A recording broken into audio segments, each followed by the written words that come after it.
Assalamualaikum warahmatullahi wabarakatuh. Segala puji bagi Allah yang telah memberikan rahmat dan hidayahnya kepada kita semua. Salawat serta salam tak lupa kita curahkan, limpahkan kepada baginda Nabi Sallallahu Alaihi Wasallam. Saya, Ukas Deva Junianti Putri, sebagai moderator akan membacakan anggota dari kelompok 8. Yang pertama, Andi Rizky dengan NIM 123. Yang kedua, Muhammad Fawazade dengan NIM 097. Yang ketiga, Ukas Deva Junianti Putri dengan NIM 119. Yang keempat, Ukas Deta Putri dengan NIM 120. Yang kelima adalah Fatur Revina Nova dengan NIM 125.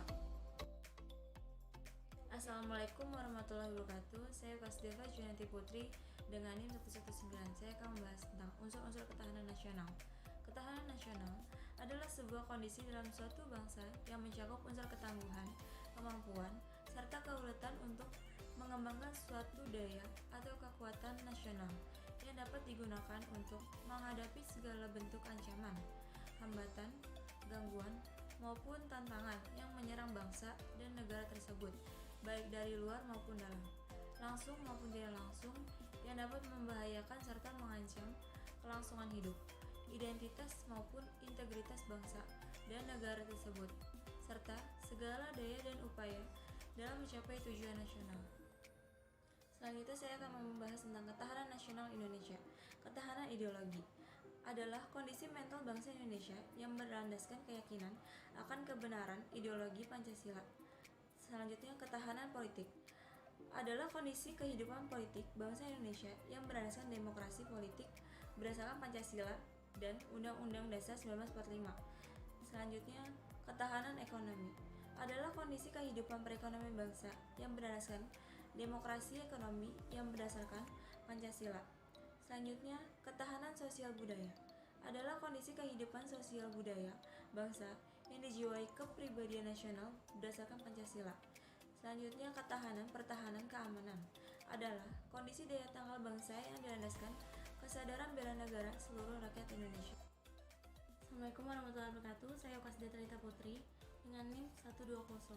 Saya akan melanjutkan presentasi tentang unsur ketahanan nasional yang terdiri dari 8. Yang pertama, penduduk.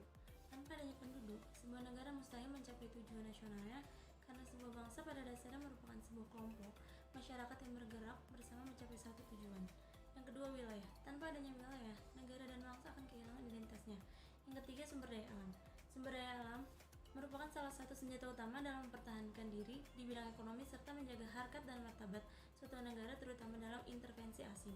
Yang keempat, ideologi. Ideologi merupakan senjata sebuah negara yang menyatakan identitas dirinya dan menjadikannya berbeda dari bangsa lainnya dan menjadikannya unik. Yang kelima, politik. Politik merupakan sebuah cara untuk mencapai kebutuhan bersama di tengah keberagaman kebutuhan tanpa menimbulkan perpecahan. Yang keenam, ekonomi. Merupakan unsur ketahanan yang menopang keberlangsungan hidup sebuah bangsa dan negara. Yang ketujuh, sosial budaya. Sosial budaya menyangkut identitas atau jati diri masyarakat yang membangun sebuah negara yang akan kehilangan identitasnya sendiri. Yang ke-8, pertahanan dan keamanan. Sebuah unsur ini memastikan bahwa sebuah negara dapat kondusif dari berbagai ancaman baik dari dalam maupun dari luar. Selanjutnya presentasi akan dibawakan oleh Fawas. Assalamualaikum warahmatullahi wabarakatuh. Saya akan melanjutkan presentasi dari IDEA tentang Astagatra. Astagatra merupakan konsepsi dasar ketahanan nasional yang merupakan perangkat hubungan bidang kehidupan manusia dan budaya yang berlangsung di atas bumi dengan memanfaatkan segala kekayaan alam yang ada. Yang dapat dicapai menggunakan kemampuannya.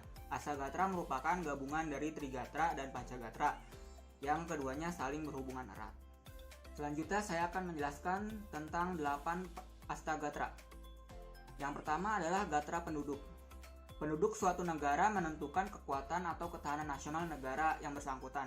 Faktor yang bersangkutan dengan penduduk negara meliputi 2 hal berikut, yaitu aspek kualitas mencakup tingkat pendidikan, keterampilan, etos kerja, dan kepribadian. Selanjutnya adalah aspek kuantitas yang mencakup jumlah penduduk, pertumbuhan penduduk, persebaran, perataan, dan perimbangan penduduk di tiap wilayah. Yang kedua adalah Gatra wilayah. Wilayah turut pula menentukan kekuatan nasional. Adapun hal yang terkait dengan wilayah negara meliputi bentuk wilayah negara dapat berupa negara pantai, negara kepulauan, dan negara kontinental. Selanjutnya adalah luas wilayah negara. ada negara dengan wilayah luas dan negara dengan wilayah sempit. Yang selanjutnya adalah posisi geografis, astronomis, dan geologis suatu negara. Dan yang terakhir adalah daya dukung wilayah negara. Ada wilayah yang habitable dan ada wilayah yang uninhabitable. Yang ketiga yaitu gatra sumber daya alam. Hal-hal yang berkaitan dengan sumber daya alam sebagai elemen ketahanan nasional, yaitu ada potensi sumber daya alam wilayah yang bersangkutan mencakup sumber daya alam hewani, nabati, dan tambang. Selanjutnya adalah kemauan mengeksplorasi sumber daya alam, pemanfaatan sumber daya alam, dan kontrol atas sumber daya alam.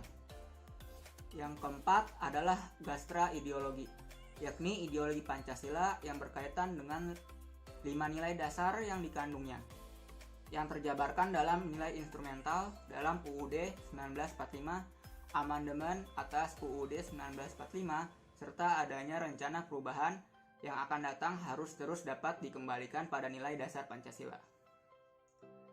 Yang kelima adalah gastra politik, mengarah pada sistem politik demokrasi dan budaya demokrasi. Jika kehidupan politik berlangsung demokratis dan stabil, maka ketahanan politik bangsa akan terjaga. Yang keenam adalah gatra ekonomi, diarahkan pada landasan yang bertumpu pada kekuatan pertumbuhan ekonomi, pemerataan, dan stabilitas ekonomi. Oleh karena itu, pengembangan ekonomi harus dilakukan dengan pendekatan yang menyeluruh dan seimbang, konsisten, dan adil. Yang ketujuh adalah gatra sosial budaya.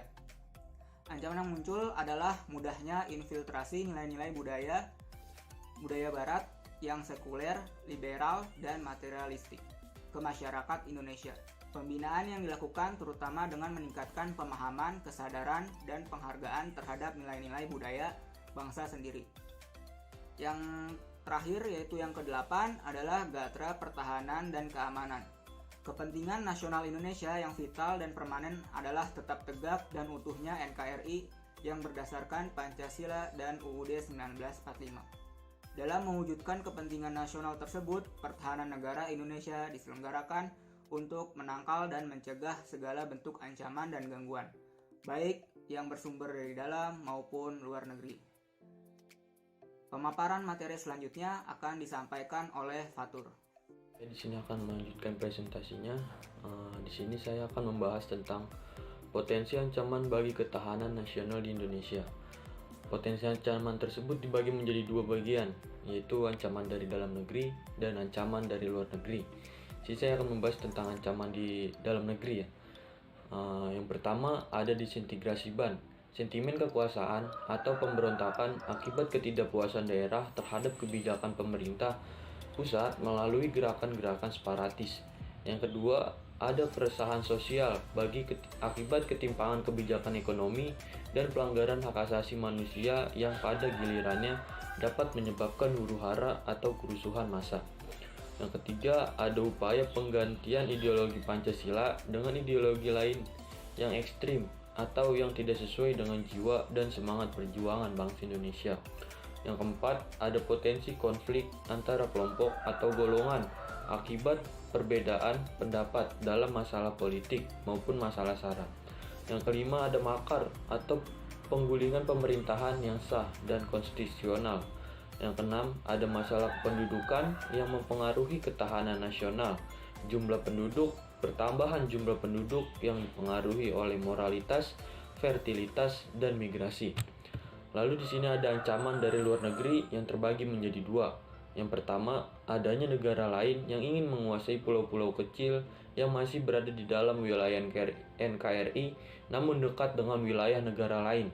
Yang kedua, potensi ancaman dari luar lainnya adalah dalam bentuk penjarahan sumber daya alam Indonesia melalui eksploitasi sumber daya alam yang tidak terkontrol. Lalu di sini saya juga akan membahas tentang aspek-aspek yang mempengaruhi ketahanan nasional terhadap globalisasi. Di sini terbagi menjadi 3 aspek. Aspek yang pertama ada sosial politik yang juga akan mempengaruhi globalisasi. Yang kedua ada dalam kehidupan tatanan nasional akan dipengaruhi secara langsung juga dengan globalisasi. Aspek ketiga atau yang terakhir, apabila kebijakan-kebijakan pemerintah salah, maka globalisasi akan memperlemah ketahanan nasional. Sekian dari saya, presentasi selanjutnya akan disampaikan oleh Andi Rizky. Assalamualaikum warahmatullahi wabarakatuh. Nama saya Andi Rizky Cahaya Ramadan dengan NIM 123. Saya akan melanjutkan presentasi yaitu dampak-dampak globalisasi terhadap ketahanan nasional. Berikut dampak positif globalisasi. Yang pertama, terbukanya pasar internasional meningkatkan kesempatan kerja dan meningkatkan devisa negara. Dengan adanya hal tersebut akan meningkatkan kehidupan ekonomi bangsa yang menunjang kehidupan nasional bangsa. Yang kedua, dalam globalisasi sosial budaya, kita dapat meniru pola berpikir yang baik seperti etos kerja yang tinggi dan disiplin dan iptek dari bangsa lain yang sudah maju untuk meningkatkan kemajuan bangsa. Yang ketiga, semakin menguatnya supremasi hukum, demokratisasi, dan tuntutan terhadap dilaksanakannya hak-hak asasi manusia. Yang keempat, menguatnya regulasi hukum dan pembuatan peraturan perundang-undangan yang memihak dan bermanfaat untuk kepentingan rakyat banyak. Yang kelima, semakin menguatnya tuntutan terhadap tugas-tugas penegak hukum yang lebih profesional, transparan, dan akuntabel. Yang keenam, adanya hubungan kerjasama antar bangsa, khususnya dalam bidang pertahanan keamanan, baik kerjasama bilateral, regional, maupun internasional. Berikutnya, dampak negatif globalisasi yaitu, yang pertama, globalisasi mampu meyakinkan masyarakat Indonesia bahwa liberalisme dapat membawa kemajuan dan kemakmuran, sehingga tidak menutup kemungkinan berubah arah dari ideologi Pancasila ke ideologi liberalisme. Jika hal tersebut terjadi, akibatnya rasa nasionalisme bangsa akan menghilang. Lalu yang kedua, aspek ekonomi. Dalam aspek ekonomi, hilangnya rasa cinta terhadap produk dalam negeri karena banyaknya produk luar negeri membanjiri di Indonesia. Dengan hilangnya rasa cinta terhadap produk dalam negeri, menunjukkan gejala berkurangnya rasa nasionalisme masyarakat kita terhadap bangsa Indonesia. Yang ketiga, peran masyarakat dalam menjaga keamanan, kedaulatan, dan ketertiban negara semakin berkurang karena hal tersebut sudah menjadi tanggung jawab pihak tentara dan polisi. Yang keempat, perubahan dunia yang cepat mampu mempengaruhi pola pikir masyarakat secara global. Masyarakat seringkali mengajukan tuntutan kepada pemerintah, dan jika tidak dipenuhi, masyarakat cenderung bertindak anarkis sehingga dapat mengganggu stabilitas nasional, ketahanan nasional, bahkan persatuan dan kesatuan bangsa. Yang kelima, kemajuan teknologi juga dipergunakan oleh jaringan atau kelompok penjahat internasional untuk beroperasi di berbagai negara untuk mempermudah mencapai tujuannya. Berikutnya saya juga akan mempresentasikan yaitu tantangan globalisasi terhadap ketahanan nasional. Yang pertama, konsepsi ketahanan nasional, yaitu konsepsi pengembangan kekuatan nasional melalui pengaturan dan penyelenggaraan kesejahteraan dan keamanan yang seimbang, serasi, dan selaras dalam seluruh aspek kehidupan secara utuh. Yang kedua, ekonomi kerakyatan harus menghindari sistem monopoli ekonomi sehingga terciptanya sistem ekonomi yang bebas dan tidak memonopoli oleh pihak-pihak tertentu. Yang ketiga, kehidupan sosial budaya bangsa dan masyarakat Indonesia yang beriman dan bertakwa kepada Tuhan Yang Maha Esa, rukun, bersatu, cinta tanah air, maju, dan sejahtera dalam kehidupan yang serba selaras, serasi, seimbang, serta mampu menangkal penetrasi budaya asing yang tidak sesuai dengan kebudayaan nasional. Sekian dari saya, selanjutnya kesimpulan yang akan dibacakan oleh Dea Talita. Selanjutnya saya akan menyampaikan kesimpulannya. Geostrategi merupakan strategi dalam memanfaatkan konstelasi geografi negara untuk menentukan kebijakan, tujuan, serta sarana-sarana untuk mencapai tujuan nasional. Geostrategi dapat pula dikatakan sebagai pemanfaatan kondisi lingkungan dalam upaya mewujudkan tujuan politik. Geostrategi Indonesia tidak lain ialah ketahanan nasional. Ketahanan nasional merupakan kondisi dinamik suatu bangsa yang berisi tentang keuletan dan ketangguhan yang mengandung kemampuan pengembangan kekuatan nasional di dalam menghadapi dan mengatasi segala ancaman, baik yang datang dari luar maupun dari dalam, yang langsung maupun tidak langsung membahayakan integritas, identitas, kelangsungan hidup bangsa dan negara, serta perjuangan mengejar tujuan nasional. Banyak ancaman yang dihadapi di Gatra dan Pacagatra bangsa Indonesia. Oleh karena itu, diperlukan suatu ketahanan nasional yang kuat.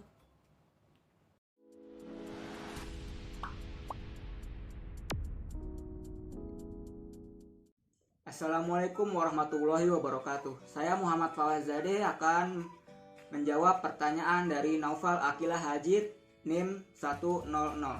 garis kelompok 9. Pertanyaannya adalah apa pentingnya ketahanan nasional bagi negara Indonesia? Ketahanan nasional suatu negara yang merupakan faktor penting dan determinan terhadap eksistensi suatu bangsa dan negara yang bersangkutan. Ketahanan nasional merupakan benteng pertahanan bangsa dan negara di dalam menghadapi dan memecahkan berbagai masalah yang dihadapi oleh bangsa dan negara yang bersangkutan, tak terkecuali bangsa Indonesia. Hal ini penting mengingat ketahanan nasional tidak saja berkaitan dengan aspek keamanan dan ketertiban masyarakat saja, melainkan berkaitan dengan berbagai aspek kehidupan bangsa, termasuk aspek penyelenggaraan negara dan pemerintahan negara. Saya Kasdeva Junanti Putri akan menjawab pertanyaan dari Mukmin Awan dengan NIM 102, yaitu dengan pertanyaan apa definisi dari ketahanan ideologi, yaitu kondisi mental bangsa Indonesia yang berlandaskan keyakinan akan kebenaran ideologi Pancasila yang mengandung kemampuan untuk menggalang dan memelihara persatuan dan kesatuan nasional dan kemampuan menangkal penetrasi ideologi asing serta nilai-nilai yang tidak sesuai dengan kepribadian bangsa. Saya Kasdeva Putri dengan NIM 120. Saya akan menjawab pertanyaan dari Reza Alfikri dengan NIM 109. Pertanyaannya, mengapa geostrategi Indonesia itu diwujudkan dalam ketahanan nasional? Jawabannya, geostrategi menjadi sangat penting karena setiap bangsa yang telah menegarakan membutuhkan strategi dalam memanfaatkan wilayah negara sebagai ruang hidup nasional untuk menentukan kebijakan, kepentingan, dan tujuan nasional. Nama saya Andi Rizky Cahaya Ramadan dengan NIM 123. Saya akan menjawab pertanyaan dari Syafri Aziz, yaitu apa saja ancaman dari luar negeri dan bagaimana upaya negara kita untuk mengatasi ancaman tersebut. Jawabannya, ancaman dari luar negeri sepertinya akan berbentuk upaya penghancuran moral dan budaya bangsa melalui disinformasi, propaganda, peredaran narkotika dan obat-obatan terlarang, film-film porno atau berbagai kegiatan kebudayaan asing yang mempengaruhi bangsa Indonesia, terutama generasi muda yang pada gilirannya dapat merusak budaya bangsa. Cara mengatasinya yang pertama, semua potensi ancaman tersebut dapat diatasi dengan meningkatkan ketahanan nasional melalui berbagai cara, antara lain pembekalan mental spiritual di kalangan masyarakat agar dapat menangkal pengaruh-pengaruh budaya asing yang tidak sesuai dengan norma-norma kehidupan bangsa Indonesia. Yang kedua, peningkatan perasaan cinta tanah air atau patriotisme melalui pemahaman dan penghayatan, bukan sekadar penghafalan sejarah perjuangan bangsa Indonesia. Yang ketiga, pengawasan yang ketat terhadap eksploitasi sumber daya alam nasional serta terciptanya suatu pemerintahan yang bersih dan berwibawa, yaitu legitimate, bebas KKN, dan konsisten melaksanakan peraturan perundang-undangan. Yang keempat, kegiatan-kegiatan lain yang bersifat kecintaan terhadap tanah air serta menanamkan semangat juang untuk membela negara dan tanah air. Terima kasih.